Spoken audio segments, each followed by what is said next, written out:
So, what would you want to see from a Batman Beyond movie? Well, I for one would like to see well, I want to see it being actually an animated movie. Just because I know Batman Beyond started animated, I want it to keep being animated because it has so much you can do with it, like rather than live action. Mm-hmm. That I feel like the charm would be kept in its essence, will be like protected by keeping this same like the spirit of what Batman Beyond used to be. Yeah, but and I agree because I would love to see it animated, but part of me is just like live action, Like please. what if it was live action? You know, maybe like if they did an Elseworlds like that, I wouldn't be against it in the slightest. Yeah, no, It doesn't have to be like the animated and like series for sure. people want Michael Keaton. You can do Michael Keaton as Bruce Wayne in that. Yeah, and it's like it's perfectly doable. You could probably make it like you can make an argument that it could be the same universe too as the Michael Keaton Batman Yep. if you want to, like very loosely, because Mm-hmm. I know like Batman Beyond is very much cyberpunk in theme, but you can get away with that. But I think like with animation, you can get away with a lot more because of it. Yeah. Hell, you can have Michael Keaton voice Batman Bruce Wayne. Yep. Um, Have yeah. Tim. I would love to see Tim Burton take that.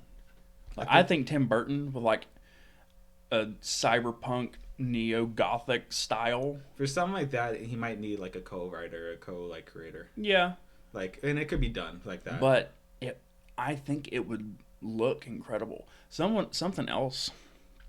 Will Friedle, who voiced Terry McGinnis in the Mhm. original series, honestly, I think he should get a shot at Bruce Wayne. He could probably get away with that. Like, I mean, like, honestly, I think that would be awesome and be a nice callback to the original series. what would be interesting if he played like Bruce Wayne, like pre-retirement, maybe, like kind of like a past thing, and then you can see Okay. like what got Bruce Wayne to stop being Batman, and like showing the story like how that happened. Because Yeah. like that's a big part of what makes Batman Beyond interesting is like how, there's just golden rule that Batman can't like murder like the criminals or so. Yeah. And like how like you have to conflict with that even though they take away so much, and that goes into Terry McGinnis' story, Mhm. which is very tragic. I mean, it was a great pilot, like how he had to experience like the death of his father, I believe, his from like the hands of like I forgot the name was, of the guy. Blight, I think his name Yeah, is. so he turns into Blight. I don't remember his actual name, but yeah, I think that'd be really cool to see. And imagine like if Tim Burton did it in like his like claymation style that he does for like he did for Like Nightmare Before Christmas, like yeah. puppetry and stuff. yeah, stuff like that. I think that would be incredible to see. So I was just thinking about like Michael Keaton's Batman's like how Tim Burton would do that, but now Mhm. you got me interested. What if they did a claymated, like not claymated, but like stop motion animated like Batman Beyond? It would be pretty interesting to have that work. Mhm. But I was just thinking like with Tim Burton, like he might have a vision for it where the settings were very like, although it's very high tech, it's also very dreamy in how they handle like the setting and like Mhm. all the tools and stuff like that. Because you can make everything seem very like tall, grandiose, like with obviously flying vehicles and stuff to make it work. Yeah. You don't need to have everybody in it though. A Yeah. movie for it, but you can just have. I think the pilot episodes can make a great movie all on its own, or like have just the creation of Blight be like the main storyline or whatever, and have him fight Blight and like Blight lose whatever. Yeah. And that could be good. But like, I think they could do a great job with that. But I'm not sure. Like, it's very hard to do. Yeah. But and here's my question. Would you want to see see it kind of hinted at that Terry is the son of Bruce Wayne? In a way, Because at the end of Justice League Unlimited in the epilogue episode, you see that Terry is essentially a clone of Bruce mixed with his mother's DNA. But I really love that concept. I think it's really cool, and that's why he takes to being Batman so easily.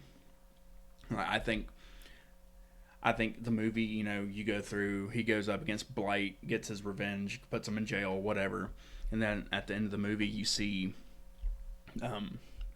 old man Bruce coming up on Amanda Waller with a file, kind of like he does in Suicide Squad with Ben Affleck and Viola Davis, and goes, "We need to talk," and slams the The file of the file Terry down, Guinness's, like, and it's just like the Batman Project or whatever. oh yeah, when he has to make multiple of him just to, Yeah, like I think that would be a really cool segue into a sequel. Yeah, I mean, like, that would be, like, I could see them do a Batman Beyond trilogy if they really wanted to. Like, kind of like take the Spider-Man route and just have a developing story as they go, and like have like this idea of like Terry maybe finding out about it and then having this like mid thing crisis about like, oh geez, now I realize my dad wasn't really my dad, so what have I been doing it's this like for? my whole life is a Have lie. Yeah, like, I mean, has this guy been like started this, have done this from the start or whatever? Like, it'll be a really great drama to like put on a big screen. But I'm thinking like, what kind of villains could you put besides Blight? Because I know he's a big guy, but he hasn't been there in the show for a long time. There's Blight, there's Ink. There was that one like mutated guy. That doesn't really narrow that down. No, it kind of does. He's like the big brute with the big arm who like was, I think, Terry's friend, and he got mutated because of he was working a crime. You remember him, right? I think so. I can't remember his name though, but he was like I think Ink would definitely have to be a big one that goes in there. I don't really know who Batman Beyond's like big bad is other than Blight. I mean, yeah. I mean, like, Ink is obviously a big one. I think she could actually play like in a movie, not like in the show, but like kind of like a foil, kind of like how Selena Kyle was to Bruce Wayne. I kind of want to see mostly like how recurring villains from Batman have been handling life, like during like Batman Beyond time. Well, like other than like Return of the Joker, the biggest villain I would say that was in the whole series was Mr. Freeze. Yeah, he was important. I mean, like, and like they made his story incredible. Like his whole story from Batman the Animated Series through Batman Beyond is just incredible. How, you know, he was the villain, he was misunderstood, and then like he was a tragic villain. He is that version of Mr. Freeze is the absolute definition of a tragic villain. Yeah, and like I feel like you could make that maybe a second movie or so. Mm-hmm. And it could be just a recurring character, like just like always like a threat, but you know, you could do anything with like have Arnold come back and voice him. Arnold come back and voice him. Could you do maybe a live action Return of the Joker? Maybe. That one I think would be very hard to do. It would be. I mean, because it's a Joker. Like, it's a Joker. I mean, you gotta like have it done a very certain way to make it work. Because it's about like not really like Joker coming back. Spoilers, by the way, if you haven't seen it by now. But like, it's him basically the essence of Joker possessing like. It's Tim Drake. Tim Drake as like being the new Joker. Although I will say, if they ever do a Batman Beyond movie, I think they really need to bring in, because like, you know, Barbara Gordon is in a lot of the animated series for Batman Beyond. Tim Drake was in the movie for Return of the Joker. They never mention Nightwing. Like he's mentioned, but you never see him. But like they did a comic book continuation of it where he actually meets Nightwing and all that. Like, I think that's something that really needs to be shown and handled, because you know you can't. I don't think you can rightfully do a Batman universe without the original Robin. Without Robin, well, the original Robin, and that's. For me, like where the Dark Knight trilogy kind of falls off, and I don't really care for it because it just had him like for a few minutes and not even as Robin, but just as it's not even character. Dick Grayson. Yeah, like I'm sorry, you cannot have Batman, and at some point not have Dick Grayson. Right, he is too important of a character. I mean, whether it's Bruce Wayne or it's Terry McGinnis, at some point Dick Grayson needs to be there. And there's a lot of things that I think Terry would be able to learn from Dick, and not so that he's a better Batman than Bruce was. Right. Like, I think that I think it'll be great to show that in a way, but it's one thing that kind of bugs me, just like with the concept like Batman Beyond, like where it's tied into the Justice League like universe that like in the future like Justice League is there. He's in an episode where he has to join for a period of time, and it's like I don't know how like to have them exist alongside just the average crime fighting that happens in the future Gotham, because like they're dealing with existential threats. You don't know exactly what it is. You see multiple of them by the time Batman Beyond happens, but it's like, will that ever get mentioned? Is it just like an offhand thing? Oh, by the way, I remember like back in the past, I just stopped an alien race from taking over alongside Superman and stuff. Like you can't just drop balls like that, like and expect like there not to be like some more to that, you know? Well, I think so. Even if they were to use Michael Keaton, I don't think it could necessarily fully work with Justice League. It being a continuation of his universe. You know, it would have to be. It could be Michael Keaton, but it would have to be a different version of Michael Keaton, where it's just him playing Superman existed. Like, yeah, it's him. It's Michael Keaton. He's playing Batman. He's playing Bruce Wayne. But he's not playing that Batman. Yeah, I don't know. It'll be like they'd probably squander it like that, wouldn't they? Well, not necessarily maybe because Kevin Conroy did it. So Kevin Conroy, he was Batman in so many different things. So like from the animated series to the Arkham games to he did it in The Killing Joke and different animated movies, but they're not all the same Batman. No, I know what you mean. And then he played a live action Kingdom Come sort of version of Batman. Yeah, but it's really just begs the question, like, at one point... Sorry. Poor doggy. Dewey, stop it. At one point, does an actor, for example, like, get separated from a different rendition of, like, the character they played? Like, it's one thing if it's just him playing Batman, like, and it's not the same one, right? But if you're doing it with Tim Burton and you're just having all the same motifs as the previous ones, you may as well just put it in a very loosely, though. Yeah. Like in the previous things. You don't need to have all the different things, but just have... And, according to the multiverse theory, you can have two universes doing essentially the same thing with slightly different events. So, like, in this universe, so Earth 89, we'll call it. I think that's actually the Earth that Michael Keaton's Batman is on, is Earth 89. That is the original Tim Burton movies where he's that version of Batman. Whereas you can have this universe, this Earth over here, that's essentially mimicking this, but has a few slight changes where, because, Tim Burton was never going to do Dick Grayson. He was going to do a different Robin with Marlon Wayans. Or Waynes. I don't know how to say his last name. Okay. You know who I'm talking about, though? I think so. So, he was going to be a version of Dick Grayson, but not Dick Grayson. It's just going to be like a movie version, yeah. And then, so, like, in this universe, it leads up to where, like, the Flash movie's going. This universe, it does a lot of the same things, but, like, Dick Grayson is there. Barbara Gordon becomes Batgirl. You have Jason Todd. You have Tim Drake. All of the Bat family.